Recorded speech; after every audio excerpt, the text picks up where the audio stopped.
Assalamualaikum warahmatullahi wabarakatuh. Perkenalkan, nama saya Tala Zakia dari 12 IPS 3. Di sini saya akan menjelaskan tentang bersatu dalam keragaman dan demokrasi. Bersatu dalam keragaman. Bersatu dalam keragaman adalah sikap atau perilaku berkumpulnya seseorang menjadi satu tanpa memandang perbedaan. Seperti dalam surat Hud ayat 18 yang artinya, dan jika Tuhan mau menghendaki, tentu Dia jadikan manusia umat yang satu, tetapi mereka senantiasa berselisih pendapat. Hal ini dapat dimaklumi bahwa perbedaan dan keragaman merupakan keputusan dan kehendak Allah, karena disitulah Allah menguji umatnya. Menganalisis makna Quran Surat Al-Imran ayat 159, yang artinya, maka berkat rahmat Allah engkau Muhammad berlaku lemah lembut terhadap mereka. Sekiranya engkau bersikap keras dan berhati kasar, tentulah mereka menjauhkan diri dari sekitarmu. Karena itu maafkanlah mereka dan mohonkanlah ampunan untuk mereka, dan bermusyawarahlah dengan mereka dalam urusan itu.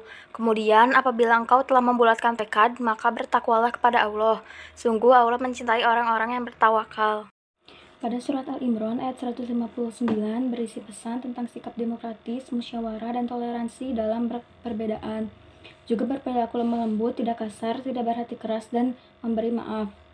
Selain dalam surat Al-Imran, banyak juga hadis Rasulullah yang mengisyaratkan pentingnya demokrasi. Di antaranya adalah hadis yang menegaskan bahwa beliau adalah orang yang paling suka bermusyawarah. Seperti hadis yang diriwayatkan oleh At-Tirmizi yang artinya, dari Abu Hurairah, ia berkata, aku tak pernah melihat seseorang yang lebih sering bermusyawarah dengan para sahabat daripada Rasulullah. Demokrasi. Secara bahasa, demokrasi terdiri dari dua rangkaian kata, yaitu demos dan kratos, yang berarti kekuasaan. Sedangkan menurut istilah, demokrasi dilihat dari dua makna, yaitu sebagai suatu konsep yang berkembang dalam kehidupan politik pemerintah yang di dalamnya terdapat penolakan terhadap adanya kekuasaan yang terkonsentrasi pada satu orang.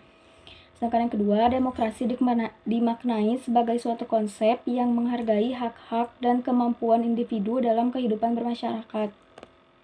Syuro. Secara bahasa, syuro memiliki dua pengertian, yaitu menampakkan dan memaparkan.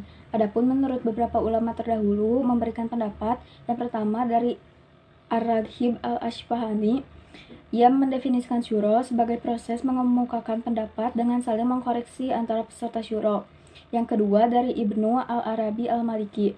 Ia mendefinisikan syuro sebagai berkumpul untuk meminta pendapat dalam suatu permasalahan yang peserta syuronya saling mengeluarkan pendapat yang dimiliki.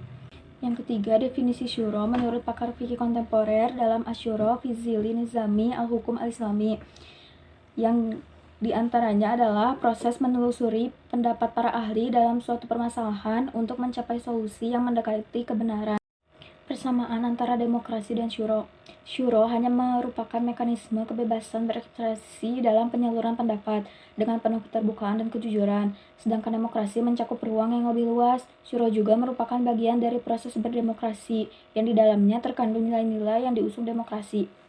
Sekian dari saya, mohon maaf bila ada kesalahan. Wabillahi taufiq wal hidayah. Wassalamualaikum warahmatullahi wabarakatuh.